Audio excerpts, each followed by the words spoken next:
I would just say one of the first things I actually had to let go was my friend group. Yeah, I was not really an easy child, and but yeah, there was a time I didn't really was. I would say the friends I had, the environment I was in, was not really supporting the faith. I think that's very important that you are in the right environment where your faith can flourish, where you can grow. And that was not really the case, although could learn a lot from my parents, and that was a big blessing, there was a time when I really had an encounter with Jesus when I was 17, so that was about the moment when I really I called my father. I was like, hey, can I my father is pastor. He planted multiple churches, and he really inspired me in faith. And I just called him outside. We were on a wedding. It was like, hey, Dad, can I be your disciple? Can I learn from you? Would you teach me more about Jesus? Because if this thing is real, I want to be in. I want to be all in. I don't want to waste time. And so I really suddenly had this passion and hunger for God. And I was like all in, and I was, I was like, yeah, Jesus is amazing. Jesus is amazing. And it makes sense, to give your life to him, to follow him. And the life is an adventure, when you follow Jesus.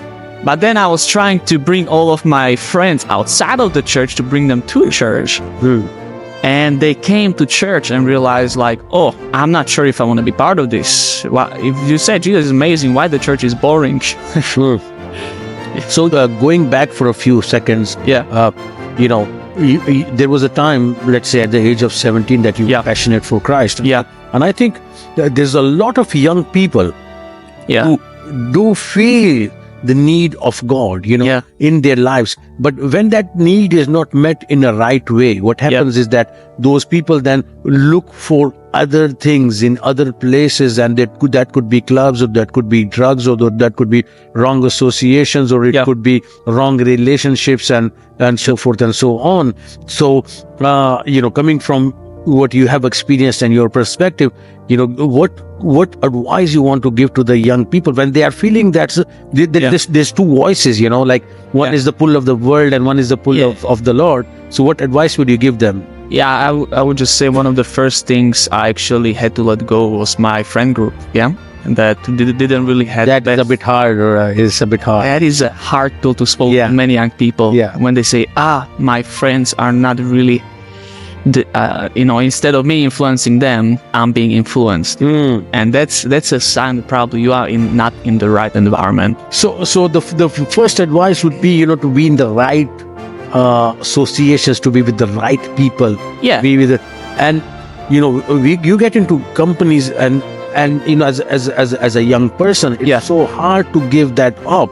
And I've experienced that myself. You have to have that determination. You have to know who is the right people. So one of the advice that we will give to the young people is that seek the right company. Seek the right company, because the wrong company can take you down.